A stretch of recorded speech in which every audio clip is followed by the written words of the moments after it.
And then baby's out and you still have some additional weight on you, right? And so the thought is, oh, I'll just go back to eating what I was eating before, or it's okay if I skip meals because I have this weight to lose anyway. But the reality is our nutrient needs are actually higher in postpartum, in the immediate sense, because we're healing, we're not sleeping. If you're breastfeeding, your nutrient needs remain high for a really long time.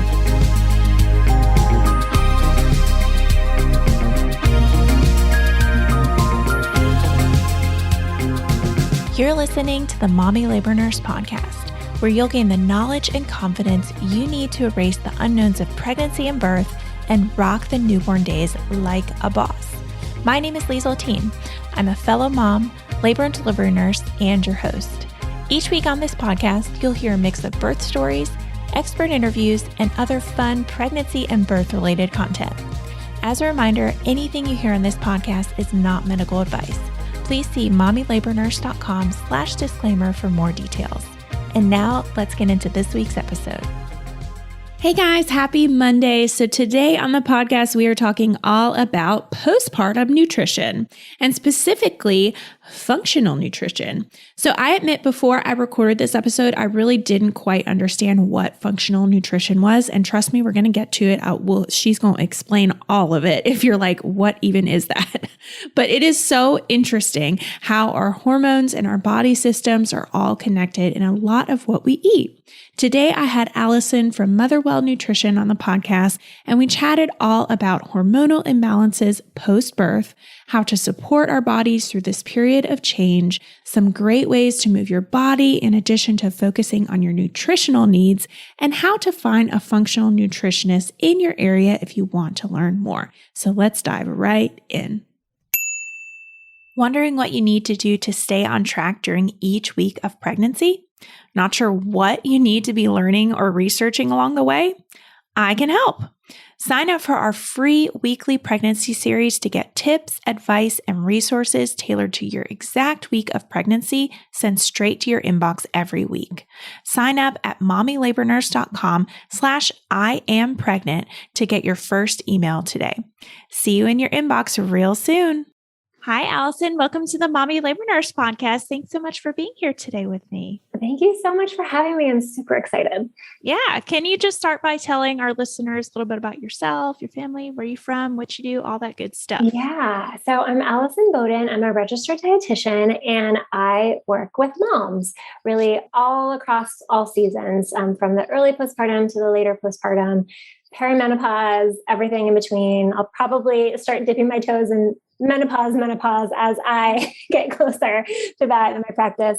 I live in San Diego with my family. I have 2 little boys that are turning into not so little boys. They're 6 and 4. Oh, and they're going to be mine are 3 years, so it's a little bit wider gap. But that's going to be my future in a couple of years. It's like how old are yours? 4 and 1. Okay. So, Just it happens so fast. I know. The 6-year-old is in first grade and learning how to read and all those things. Yeah, it's great, but also bittersweet missing the little baby. Yeah, we just moved here from San Francisco. So it's funny to say almost that I live in San Diego now because I'm from the Bay Area and lived in San Francisco for a long time. And now we're down here in the sunshine. So it's nice. I was going to say, so I guess San Francisco, I'm just East Coast. So I don't travel out to California very often. I've been there a handful of times, but so San Francisco is just much colder, I'm assuming, because it's its own. Yeah. Not even that. It's its own little microclimate. And we get, I guess it's not we anymore because I don't live there, but lots of fog. And so it can be like, you can cross a bridge and go north or east or head south down the peninsula.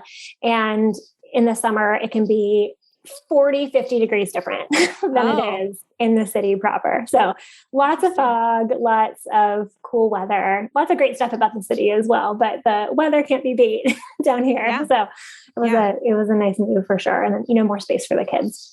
Yeah, which is totally really nice. Yeah, totally. Well, today we are going to be talking about functional nutrition and postpartum wellness. So if you don't mind kind of introducing what you do, and maybe can you give us like a little overview of what functional nutrition even means? Yeah. So basically what I do is I help moms feel better. I see a lot of moms that have either just had a baby or had a baby maybe a year or two ago and still don't feel good. So whether that be terrible insomnia, even though their kids are sleeping, or just really debilitating fatigue, hormone drama, moodiness, changes in their menstrual cycles, lots more PMS than before they had kids, things like that, that don't really qualify as like a diagnosable disease or problem, but is impacting their quality of life super significantly. And I've found over the years that working with this population quite a bit, that there's really this like perfect storm of things that happens after birth that lends itself to lots of these symptoms. And that perfect storm that we can, get into the details about later is the nutrient deficiencies that are almost ubiquitous, happens to virtually everybody post-birth from, all of the nutrients that are required to grow baby, to heal, to feed yourself. I just see that there's a ton of nutrient deficiencies that happen postpartum. And then the combination of the hormonal changes that happen in that transition from pregnancy to postpartum. That connection, along with the stress, the lack of sleep, the skipping meals, that's really common with taking care of little ones, really sets the stage for not feeling great. And so that's what I do in a nutshell is help. And this is where the functional nutrition piece comes in. I really help dig in and find the puzzle pieces that are related to a particular patient's symptoms. So it's less about like, oh, take this supplement if you have this symptom. Yeah. Joint pain is a really common one, for example, that not a lot of people talk about postpartum, that a lot of women experience joint pain for a while after pregnancy. And of course, we're ruling out the big things with like rheumatoid arthritis or such. But, for a lot of cases, it's not anything super big and diagnosable.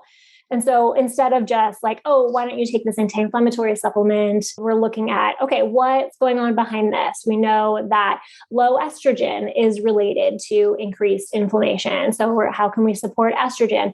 We know that certain foods are anti-inflammatory and certain foods are pro-inflammatory. So modifying the diet a bit in order to really help that. So it's functional nutrition ends up being like a little investigative work, figuring out what the root causes of things are. So it ends up being really personalized. And then over time, in treating this population for a while, I found just certain trends where, okay, if we have this cluster of symptoms, it points to, XYZ nutrient deficiency or a combination of that plus a hormone issue. And when we do this type of treatment, we usually get good results. So it's a great area to be in terms of really using food as medicine. And I've seen some really powerful outcomes from it. And it's really, really rewarding. Yeah. Very cool. Very cool. Well, I was reading on your website and I was hoping that you could just elaborate on your own journey into motherhood and specifically like getting interested in nutritional support on the postpartum side. I was just wondering if you could share like your own story and the way that it kind of brought you to where you are now. Yeah, totally. I was always into hormone health professionally, well, personally too, because it's fun. As I became a registered dietitian and then did a lot of my continuing education around like fertility and hormone balance and that kind of work. And I worked with a lot of fertility patients in my private practice. I also worked in the clinic at UCSF. I taught in the School of Nursing. I taught upcoming RNs in the School of Nursing at USF. So I had a very varied patient population, but my private practice and my interests really lied in hormone balance and fertility. And then like so many people, then I had my first pregnancy, right? And experienced that for the first time, even though I had worked with pregnancy before. And I just remember feeling incredibly disappointed in the nutrition education around pregnancy while I was pregnant, right? Like I knew enough about good pregnancy nutrition, that was part of my training as a dietitian to know what foods I needed in different trimesters and what foods would help me feel better, what we needed, for growing the baby and all of that. But the constant barrage of like, don't eat this, don't eat that during pregnancy as like the only nutrition information, like take your prenatal, it doesn't matter which one, is really, the advice. And then, don't eat the raw meat, don't eat the unpasteurized cheeses, and call it a day. Right. And so that really piqued my interest as far as starting to understand where these kind of healthcare meets nutrition gaps really were. And then I gave birth to my first, which maybe I can come back and tell my birth story. That sounds, no, I love it. That sounds like a whole episode. I'm sure. Yeah, for sure. Involved some pushing on the toilet. Okay, cool. We like pushing on the toilet. Yeah. It's always interesting. And an amazing midwife, but I felt so completely unprepared for postpartum. It was, even as like a hormone literate dietitian working in hormones forever, I had no clue what I was getting into. And I was the first of my close group of friends to have a kid. So I didn't even get any night sweat warnings or anything like that. And so I was really rocked and surprised at my experience, which is a very typical postpartum experience, but I just did not see it coming at all. The mood changes. We talk about postpartum depression and baby blues, and I certainly knew it existed, but feeling it felt, so much different than totally different. I mean, I felt like it changed my practice as a labor and delivery nurse when I went through birth for the first time. You just get it differently. Yeah, absolutely. And I'm sure it made you like that much better I felt like it definitely improved my practice for sure. Yeah, absolutely. And then everybody talks about postpartum as like fourth trimester, 6 weeks long, is, if you Google it, it says 6 weeks. Mm-hmm. And I remember going back to work and I was teaching and I was in the clinic and I just had this brain fog all of the time. Yeah. And I was lucky to have a very good, call them good babies, but I had a fairly easy baby the first time around, not so much the second time around, but who started sleeping through the night pretty early. So I had all these like things that were supposed to help me feel really good. Right. But I had terrible insomnia, exhausted all the time, the brain fog. And I was like, what gives? Like, what is this going on? And so I'm like, I need to figure this out. And so I started searching. I was looking for maybe some continuing education around postpartum in functional medicine, functional nutrition, or holistic, integrative, whatever label you want. Right. Mm-hmm. And I could find nothing. Every single thing in both kind of more traditional settings and more holistic settings when it came to women's health was fertility, PCOS, hormone balance, pregnancy, lactation, menopause. Yeah. And I'm over here waving my hand like, excuse me. Yeah. So I just really started digging. And at that point, now there's more people talking about this kind of stuff. But at that point, I didn't find really anybody talking about postpartum hormones and its relationship with nutrition really at all. And so I, did very extensive lit searches to see what was out there, which ended up being, there are quite a few studies on postnatal depletion, on the relationship with different vitamins and minerals and mood disorders, like in general, as well as post-delivery. There's some information on like postpartum weight retention and nutrition, but there wasn't a lot on this hormonal piece. And so I ended up looking to menopause research as my kind of guide to do some self-experimentation, because as I don't know how well known this is, but during pregnancy, your estrogen and progesterone reach their peak by the end of the third trimester. And then after delivery, they usually say between like 3 to 7 days, your hormones actually go down to menopause levels. And so postpartum ends up being like this kind of weird version of menopause meets puberty, right? Because we start off with the really low levels and then it climbs back up. And that's why typically you have that day 4, like where you feel crazy. Yeah. Like I remember that day 4 feeling. For sure. Yeah. And then like it doesn't automatically come back up, and if we're not eating right, if we're not sleeping, if we're stressed all the time, we're not eating the right foods that support hormone balance. Right. It's not this given that hormones are going to go back up to normal. They're going to climb out of that menopause state, right? They're not going to stay completely flatlined for sure. But I get a lot of questions about like, well, when do they get back to normal? I heard 6 months, but I still don't feel good. I'm like, so many things that could be standing in the way of things coming back up. So, to kind of wrap up my personal story, I figured it out for myself. And I really turned around how I felt pretty fast with the right foods, the right kind of lifestyle medicine, the right supplements, the right functional foods. And then I was like, oh, I'm onto something here. And then I started seeing more moms in my practice and walking them through a really similar path that I took. And it worked. And people started feeling better a lot faster. I'm like, okay, this is great. I'm going to turn this into a course because turn this into something. I'm going to turn this into something, right? Because, one-on-one practice is expensive, right? Yeah. And my nutrition background is in public health. We were just talking before recording. I went to UNC Chapel Hill.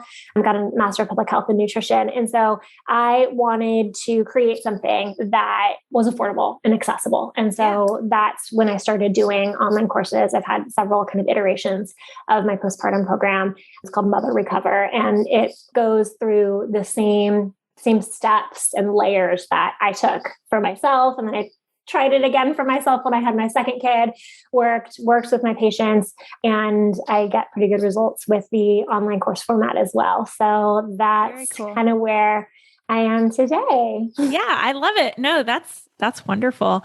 That sounds great. And I just love how personal it is too. It's something that, sometimes you're skeptical to follow advice from someone who doesn't have the personal background behind it, like they've never had kids, or it's like some guy who doesn't understand how not to say that all guys don't understand how women's bodies work, but they don't feel it. Yeah. You don't feel it. Yeah. So it's like, it's just cool to be able to take the advice from someone who this is like something that I actually did. And like, this is, the results that I see. So I love that.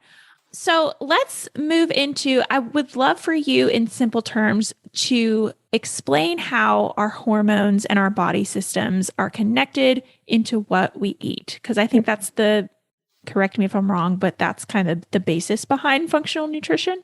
Yeah, the basis behind functional nutrition is understanding the connection between what we eat and as well as like how our different body systems are connected, right? Yeah. So, we tend to go in like the medical conventional medicine, we're going to an endocrinologist for our hormones, or OBGYN also for our hormones.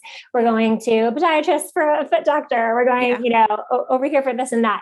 And it makes it seem like all of these different body systems are completely independent from each other. Right. Yeah. And so the emerging field of like functional medicine, integrative medicine, and then, I'm an offshoot of that, right, with a focus on nutrition for all of these things, is getting at understanding the connection between all of these things and how they interact together. And so my lens on hormones, really when it comes to hormonal health and feeling balanced hormonally, food has one of the biggest roles. Food and sleep and rest are absolutely foundational for really everything. And hormones are particularly adaptive because when you think about it, reproductive health your reproductive system is an optional system, right? It's not like your heart beating or your liver working. Yeah. You don't need it to survive. And in fact, after menopause, we go on to live it goes bye-bye.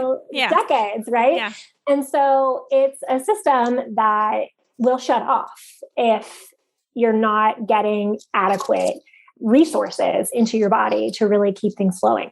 And food ends up being one of those things. Your hormones are made of food. They're, backbone of cholesterol. We have, protein and fat, and they're very, very responsive to if somebody's like not eating enough of really anything. Hormones can be impacted. Eating too much of one thing, hormones can be impacted. And if you're not eating balanced, if your blood sugar is not stable throughout the day, there's so many things that can impact hormones, which sounds like, I have to do all these things perfectly in order to have like hormonal health. That's not so much the case, but they're quite responsive in both directions. We can definitely get like a perfect storm of like a snowball of, if your cortisol is funky, it's going to impact your progesterone, which might impact your estrogen, and that can actually impact your thyroid. And you get this kind of snowball effect hormonally of different things, but they also snowball in reverse. Once we start working on them in general, again, we don't have to think, okay, this is the diet for cortisol. This is the diet for estrogen. This is the diet for, thyroid health. It's really a general hormone supporting diet can go super far. And I don't even find that it's a super super complicated way of eating. It's just about eating balanced and for the most part, eating more, because I find that my mamas don't eat enough. All right, the sound of that baby crying means it's time for this week's segment of Birth It Up Babies. So this one is from Instagram. She says, I took your Birth It Up epidural course, and of course I had a plan for my labor. And once I was actually in labor, the plan changed. My water broke and my husband and I headed to the hospital. I was having back labor and had to endure a lot of pain before I could get an epidural. So I was grateful your course covered how to cope. Because it was back labor, the epidural only helped with pain a bit. So I had to use other ways to get through it. I knew after 12 hours of being in labor, I was willing to try Pitocin. I was able to labor down for a bit, but after another 12 hours, I consented to use the vacuum. That is quite a long time. He was close, but stuck behind my pelvic bone. I wanted to try everything I could to have him vaginally. Ultimately, I had to have a C-section. Even though I was scared, because your course covered everything, I knew it was going to happen, what I was okay with having done, and felt confident in my choices as new issues came up. I'm at peace with it. I love that. So that is a prime example of someone who was going into their birth, thinking they're going to deliver vaginally, thinking they're going to get an epidural, and then they end up with a different outcome. But she's saying, I'm at peace with it because I knew what was going to happen. I was confident. I was educated going into the process. And now coming away from her birth, she has a completely different mindset because she was educated on what to expect if she has an unplanned C-section. If you want to check out the course that she took Birth It Up, the epidural series, and you can head over to mommylabornurse.com and click on the epidural series. All right, let's get right back into this week's episode. That goes into our next question of what can we do to support our bodies during this period of extreme change where you just had a baby? Any specific foods to eat or just a way to think about eating and healing? You said just, eating more is a big one. And I mean, that makes a lot of sense to me. Yeah. I remember not eating a whole lot, being, thinking about baby too much and shoving something in my mouth, at the end of the day. Right, exactly. And I also think there's a little bit of a diet culture element to this. I know we're going to get into that in a minute, but when it makes intuitive sense, you're eating a certain way during pregnancy and, in order to gain the weight you're supposed to gain, in order to eat for two, feed, which is, controversial in itself, but we'll get into that. And then baby's out and you still have some additional weight on you, right? And so the thought is, I'll just go back to eating what I was eating before, or it's okay if I skip meals because I have this weight to lose anyway. But the reality is our nutrient needs are actually higher in postpartum, in the immediate sense, because we're healing, we're not sleeping. If you're breastfeeding, your nutrient needs remain high for a really long time. And so we further put that hole in our nutrient stores, which then can really impact our hormones. But something really simple that I focus on is what I call my postpartum plate method. So, if you've ever seen kind of healthy plate method stuff, it's a modification of that is for supporting additional nutrient intake and hormonal support. And it's really think about your plate for lunch and dinner and divide it into equal thirds. A third of that protein, a third of that a slow digesting carbohydrate. I love sweet potatoes, butternut squash. Rice is fine too. So grains are fine for sure. And then a quarter of a plate vegetables, preferably cooked vegetables, because we tend to digest that easier and absorb and assimilate more of those nutrients. So it's super simple. Yeah. And that is part of the foundational work that I do with either a one-on-one client or in my programs. Having those bigger meals 3 times a day that have these really simple elements is 100% mandatory as the foundation for hormones. A mistake that I see a lot of people making is I feel like I'm having symptoms of low estrogen. What supplement can I take? If you're not eating enough calories, if your blood sugar is all over the place from having, coffee for breakfast and a bar for lunch, and then a big dinner, you're not even getting the calories that are needed to support this, let alone the protein, the fat building blocks. So we really have to start with the really, really simple elements. It doesn't have to be super fancy. Like really, you can just kind of plug in and out favorite foods for that plate. And that really takes people a long way. And it's a really simple way to start eating in a really hormone supporting way. That's cool, because I think all we need is simple, simple, simple. I mean, come on, you got so much going on at that time period. So like the simpler, the better here. Like if you can tell me, what to do in simple terms, I think a lot of people would latch onto that. So I love that. I feel like that was very, very easy to understand. I would love to move into the topic of get your body back after baby and how that's so pushed to us. So first of all, just kind of what is your response to that? I feel like a rage building up in me Same. right now. Like, yeah. And it's like, so for me as, a postpartum dietitian, a lot of people come to me for weight, or which is like the worst. A lot of people assume that that's what I'm all about. Like, get your body big. Like, I need to figure out a different way. You're setting the record straight. Yeah, setting the record straight. I am not like that. not my thing. I think it does just a tremendous disservice to moms to like have this.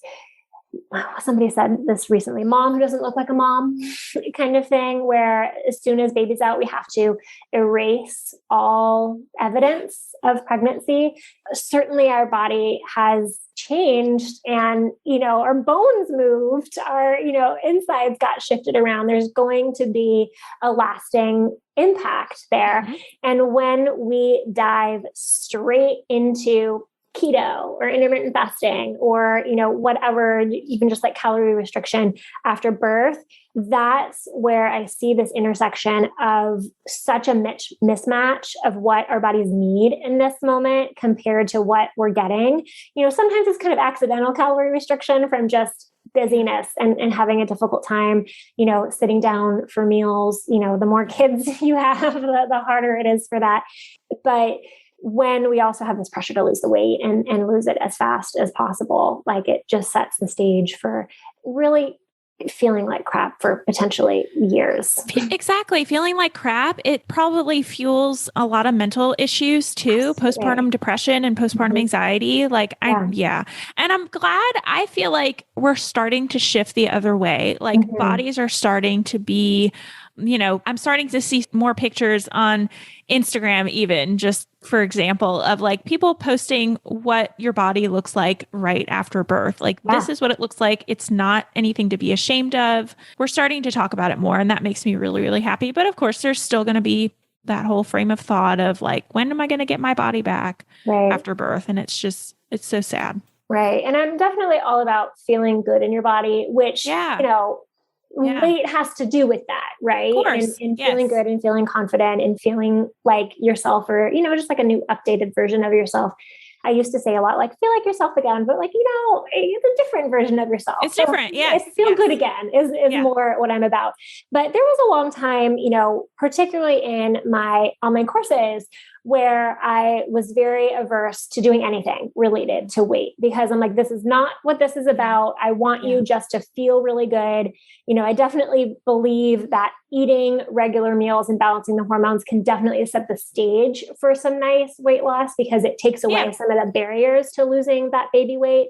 Yeah. But more recently, I've kind of come to terms with, okay, if I don't share some information about healthy weight loss with my folks, they're going to find it somewhere else and maybe not be doing it. And maybe it's not so good. Right. Exactly. Yeah. Like not doing it in a way that doesn't further deplete them, doing it too soon, postpartum. And so I did create a couple of workshops in my programs that go through healthy weight loss in a way that doesn't muck up hormones further and that supports your overall body. And it's really just about like, let's figure out, doing this investigative work again, like let's figure out the reason why your body's holding on to weight. Sometimes it's not eating enough. Sometimes it's not sleeping enough. Sometimes it's hormonally related. Let's figure that out and then work on that.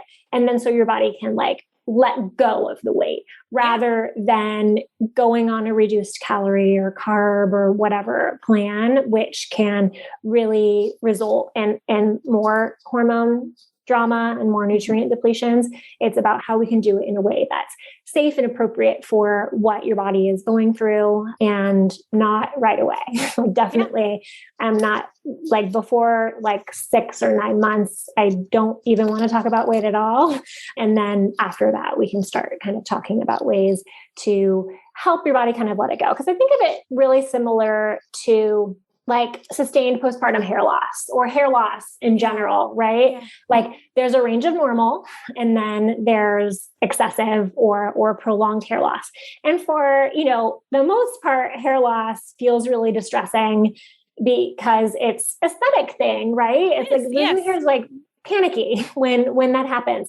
And for a large part, it's about like our identity and how we feel and how we look. Yeah. And just because it's related to how we look doesn't mean we still don't want to figure out like, okay, why is your hair falling out? Need to know this because this is a problem, in your health and showing us that there's an imbalance or a deficiency somewhere. So I think of it kind of in a really similar way, like, okay, why has it been 18 months and we're still kind of holding on to this despite, the healthy diet that you say you've been eating, so it's about trying to figure out the cause of that and doing it in a really body and hormone friendly way. And when I work with people one-on-one, like the best outcome that happens in the context of weight management is somebody saying like, oh, I lost weight, but I don't really understand why I lost weight or how I lost weight because I don't feel like I've been dieting or restricting anything or starving. And I'm like, that's the plan. Yeah. Yeah. Yeah. So, or they just, they're happy with their body the way that it is and they're not getting on the scale and they just don't even realize. Yeah. You just feel good. Exactly. Right. Recently I did a program with intuitive eating. So I really got really, really good into intuitive eating. And now I'm really just much more in tune with that. So I'm a very good proponent of like, your body is your body and you're worth more than your body. Absolutely. So. Absolutely. Yeah. So I end up kind of standing somewhere kind of like in the middle of all of that, where it's like, yes, I hear you that, you don't feel comfortable in your body. The first thing we're going to do is make you feel really, really good in your body. And by doing that, we will likely kind of unlock whatever was holding that back. And so that you feel even better. So kind of somewhere in the middle there. Yeah. Love it.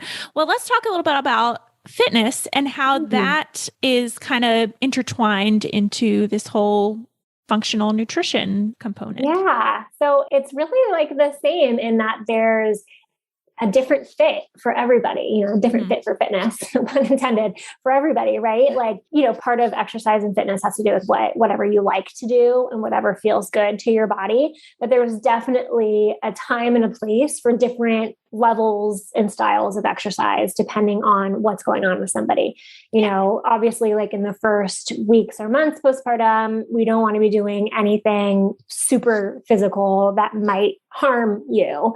And so in those first weeks, we're just doing gentle walking, maybe some postpartum yoga or Pilates, things that are really tailored for this season of life to make sure that they don't, hurt you along the way. And then, as we're getting out of that immediate postpartum, once you get clearance from your doctor to do exercise, it really matters. The intensity of physical activity needs to kind of titrate up and down based on how you're feeling, what your sleep looks like, what your adrenal health looks like. Exercise can be a thing that if the foundations are all really great, like food foundations, your blood sugar is nice and stable, you're getting these nice full meals, you're getting good sleep, your cortisol stress management is pretty lined up, your body can tolerate higher volume and higher intensity. So like long runs, boot camp type things, high intensity interval training, that kind of thing. But if your foundations are rocky and like you're not sleeping a lot, you are super stressed, not eating in a really balanced way, your body can then actually perceive that level of activity as an additional stressor. And I've seen a lot of women actually like gain weight in response because it's increasing stress and stress. Exactly. Yeah. And so it really can be like those kinds of activities if your foundations are good, don't increase stress and like are great and feel really good. But if you find that you're doing activity, and it's all relative, like what's too intense, right? But generally, like if you're doing activity and then feel completely like zonked for a long time after it, if you're not having a similar kind of like results, like if you're not able to put on muscle, or if your body composition isn't doing what you'd expect it to do, then that's probably too intense for most of us. So it really kind of needs to go up and down depending on what's going on, like adrenally, if you have all these stressors, the lack of sleep, the, stress itself, physical stress of healing, nursing, all of that. Who knows? Emotional stress. I mean, there's so many things that can pop up and make a lot of things worse. Like I know of something that I've heard commonly is like, if you personally, this is what I dealt with my first child, especially is like, I had baseline generalized anxiety my whole life, but I never really had to deal with it. It's just something I knew was there. But then once I had these more stressors of having a child, it's like, then my anxiety was like, hey, knocking on the door. Hey. So it's like just a perfect storm of like, yes, you're not sleeping a whole lot. You have this predisposition of having mental health issues and you're not eating well. And it's just, there's a lot going on. Yeah, exactly. And so that's why we have to look at all this stuff in context. Yes. It's not just about like, I have anxiety or I don't have anxiety, or I need meds or I don't have meds. It's so much about the context of this season that you're in. And that's why the postpartum diet is just different than the kind of general healthy diet. It's more food and it's more nutrients, and it's because this is the time of our lives where we need more of it. And, it's different than the standard American diet, but the like food pyramid, which is no longer like the food pyramid we grew up with. Right. But now more kind of like of a low fat, higher vegetable type of diet, which is promoted more for like diabetes control and chronic disease management, different story of whether or not that type of diet works for those purposes, but especially is not appropriate for this particular stage where we just need so many more calories and so many more like nutrient dense and sometimes calorie dense foods as well. And so just having like a salad with some chicken breast, like a big salad with some chicken breast and vegetables for lunch sounds like a really healthy lunch, right? But it's not enough, it's not dense enough for what our body needs. And, having that like 3-4 p.m. energy crash and then being starving for dinner shows us that, we just didn't eat enough during the day. And when we balance that all out, it works. I went on a tangent there from what we were originally talking about. But you're fine. No, I love it. Well, let's talk about if someone's really interested, because I'm very interested in this now, talking to you for the past 30 minutes. This is very interesting to me. So if our listeners are listening, like how can someone even find a functional nutritionist where they are? Is it covered by insurance? Is it something that you have to pay out of pocket for? Yeah. Most of the time it ends up being out of pocket, unfortunately, which is a bummer. If I had my way, there would be a dietitian in every single primary care and OBGYN clinic because there just should be, but like nobody's calling me to ask me my opinion on these types of things. I mean, you wish they would, right? Dietitians can sometimes be reimbursed by insurance or accept insurance. And it really kind of depends on what state you live in, if you have like a diagnosis of something. So like a dietitian can often get either reimbursed like in private practice if we get like a super bill to a patient or something like that so that the patient can get reimbursed. Typically that only happens, I mean, it totally varies insurance by insurance, right? But typically that only happens if you have like a diagnosis code from a physician that can then be in the approval range for the insurance company. So that's like diabetes, heart disease, kidney disease, not really my patient population, right? And so for these more kind of wellness areas, it tends to mostly be out of pocket. Which is so unfortunate. It's unfortunate. Yes. Yeah. I mean, it's the whole actually prevention versus disease. Like, come on, guys. We're focused more on prevention here. Yeah. We're focused on prevention. Which is cheaper in the long run for an insurance perspective, for sure. But, that's just kind of is what it is. So there's not likely a lot of room. I mean, I always give my patient a super bill, if they're in my state and everything, and I'm working with them under the laws governing California. If they want a super bill, I give it to them. They're more likely to get HSA, FSA reimbursement. That's a good medium, I guess. Yeah, exactly. So that usually works. But again, always check don't assume it's going to work and that you're going to get reimbursement there. Always check beforehand if that's a deal breaker for you. Different states have different rules too. Like in North Carolina, where you are, the word nutritionist is very tightly regulated, and essentially only a registered dietitian can call themselves a nutritionist.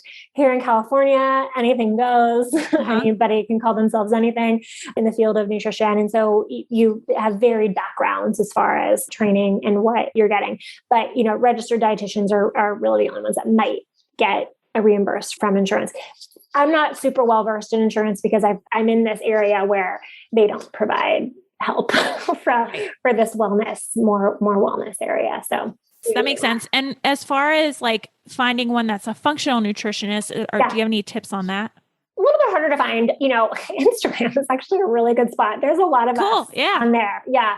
If you kind of search for holistic dietitian or your functional dietitian, or even just a hormone literate dietitian is going to have such great background in understanding this stuff, because we didn't get a lot of education on hormones really at all in the typical didactic coursework to become a registered dietitian. So we really know if somebody is talking a lot about hormones on their website or their marketing, they've done a lot of continuing education to educate themselves on that in the background. And they're usually all super great.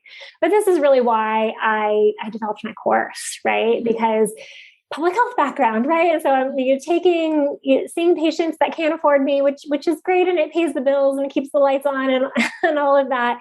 And I'm definitely helping them. We're doing sometimes really great functional testing, which can give us so much insight about what's going on under the hood on a particular patient, but it's not accessible for a lot of people. Right. And so that's really why I created my course. I'm I didn't really need to, I guess, because I was getting enough of my one-on-one patients, and that felt really fulfilling. But I felt like I needed to help more people in a way that felt much more accessible. And sometimes we can do the testing as well in that context. But a lot of times I just use kind of symptom assessments to, if your symptoms are clustering here, if you're resonating with a lot of this that I'm talking about, let's focus here first. And so it ends up being a bit of a choose your own adventure book, right? Everybody's starting with these foundations, and then we move around. So I find that there's a lot of different courses that different dietitians have in this reproductive health space. I've seen a lot of dietitians have PCOS courses, pregnancy nutrition courses, and then there's more and more now happening in this more motherhood realm, and as well as things like perimenopause and postpartum. So there's more and more coming that makes it more accessible for when working one-on-one doesn't quite make sense from a financial perspective. Makes sense. Yeah. Well, can you tell our listeners where they can connect with you and any resources that you have to offer on your end? Yeah, so many. So my website is motherwellnutrition.com, and my Instagram handle is b.motherwell, and you can find me there. I have the course that I mentioned is called Mother Recover. You can find that on my website, or you can go straight to that description page. It's mother-recover.com. And I have a couple of resources that I can give to your audience if you'd Love like. It. Yeah, we can put the links in the show notes page for people to check out. Sure. Perfect. So I have a new mom supplement guide that has my favorite prenatals, adaptogen type supplements to take, other things that are just really helpful, particularly in that kind of fourth trimester when we're really trying to re-nourish our bodies. So that's my supplement guide. And then I have a postpartum hormone quiz that kind of goes through those symptoms of different hormones, so we can identify which one needs the most help. Usually kind of all of them at the same time need some support and help, but figuring out which one needs the most love is important. So then, and I send really, really good emails. So once you sign up for those, if you want, you can also get my emails, which are pretty robust. Yeah, cool. Yeah. I love it. Well, thank you, Allison, for coming on. This was just such a fun chat. I feel like I learned a lot about nutrition. I feel like there's always stuff to learn, but I appreciate you coming on. Yeah, thank you so much for having me. It was always super fun. I can talk about this stuff forever. Love it.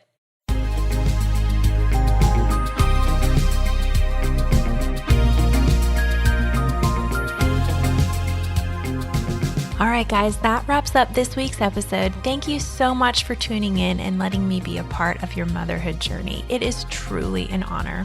If you like what you heard, don't forget to hit that subscribe button so you never miss an episode.